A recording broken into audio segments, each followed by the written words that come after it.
ล้าลางเห็ดเป็นทีเรียบร้อยแล้วเด้อพี่น้อง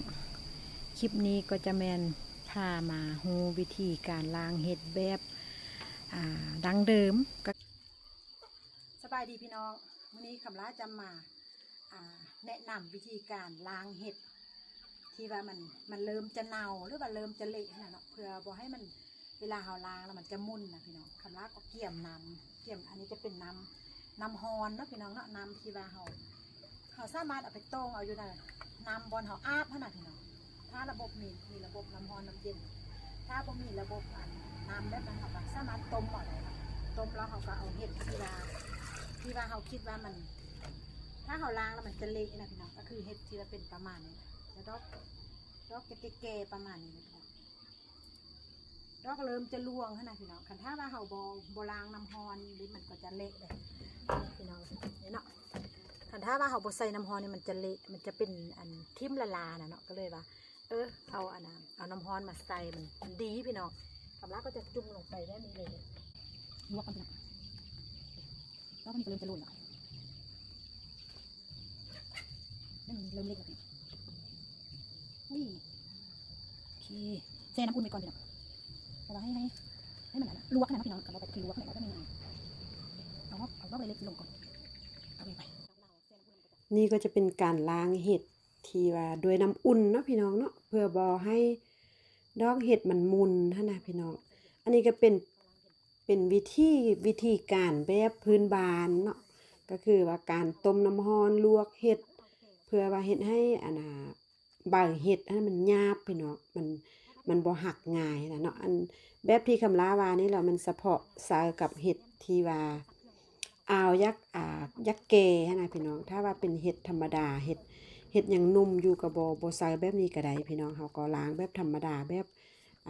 ปกติของไผของมันนั่นแหละแต่อันนี้มันเห็ดเริ่มนะยักษ์เท่าได้เราสินะคำลาก็เลยว่าได้ต้มน้ำร้อนเนาะต้มน้ำร้อนลวกถ้าว่าบ่ต้มกับผู้ใดบ้านเฮือนผู้ใดมีระบบน้ำอาบที่ว่าแบบน้ำร้อนน้ำเย็นนะก็เขาก็ไปเปิดเอาอยู่หั่นก็ได้สะดวกสบายดีเนาะพี่น้องเนาะอันนี้ค่ะมาก็ไปเปิดเอาอยู่น้ำอยู่ห้องน้ำหั่นแหละเนาะเอาเปิดเอาน้ำอุ่นแล้วก็มาเซก่อนนิดนึงแล้วก็มาล้างมันเฮ็ดให้ขี้ดินหันออกไหวพี่น้องเอามาเซน้ำอุ่นเลยเฮ็ดให้ขี้ดินออกไหวแล้วก็เฮ็ดเขาก็จะบ่เละบ่มุนพี่น้องเอ้ย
พี่น้องไข่ล่างที่เราล้างสุดที่1แล้วก็มาล้างอีกสุดที่2พี่น้องเพื่อความสะอาดเข้าไป 100% เนาะเดี๋ยวล้างกันพี่น้อง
ในที่สุดก็สำเร็จนะพี่น้องเนาะ